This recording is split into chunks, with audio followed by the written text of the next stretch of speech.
আসসালামু আলাইকুম বন্ধুরা, আজকে আমি চলে আসছি কয়লার খনিতে।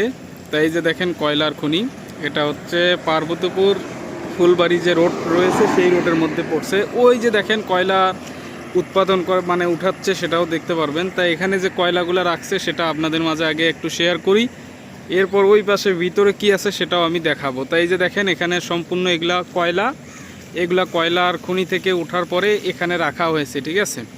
তো এই যে দেখেন আমি জুম করে দেখাচ্ছি।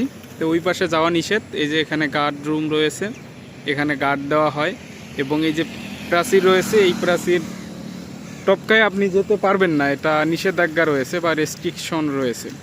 তা এভাবে যে রাখা হয়েছে কয়লাগুলো, সেগুলো আপনাদের মাঝে আগে দেখাই, এরপরে ওই দিকে কি রয়েছে সেটাও আমি দেখাবো। তো এখানে আগে দেখতে থাকেন। এটা হলো কয়লার খনির যে এরিয়াটা, এই যে দেখেন বন্ধুরা, এটা হচ্ছে এরিয়া। তো এই যে এটা মূলত কয়লা, ঠিক আছে।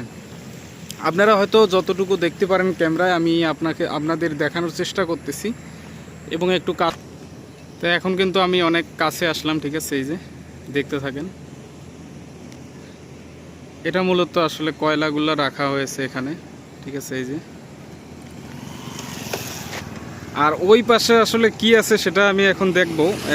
এখন আমি এখানে আছি যে এখানে তুলতেছে, কিন্তু ওই ভিতরে কি কি রয়েছে সেটাও আপনাদের মাঝে শেয়ার করব। তা চলুন ওই পাশে আসলে ওই যে ওইদিকে কি আছে সেটা আমি দেখাই।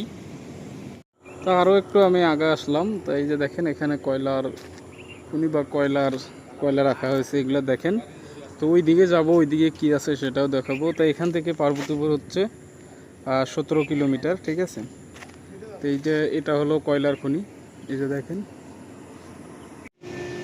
তো আমরা কয়লা যেখানে রাখছে সেখান থেকে আমরা এই এরিয়াতে আসলাম। এইটা হলো এই এরিয়া, এই দিক দিয়ে যাতায়াত করা বা তাদের যোগাযোগ ব্যবস্থা রয়েছে কয়লা উত্তোলনের জন্য। এই যে দেখেন এদিকে কিন্তু ডোবার মতো কোনো ওয়ে নাই, ঠিক আছে। যারা কর্মচারী তারাই ঢুকতে পারবে।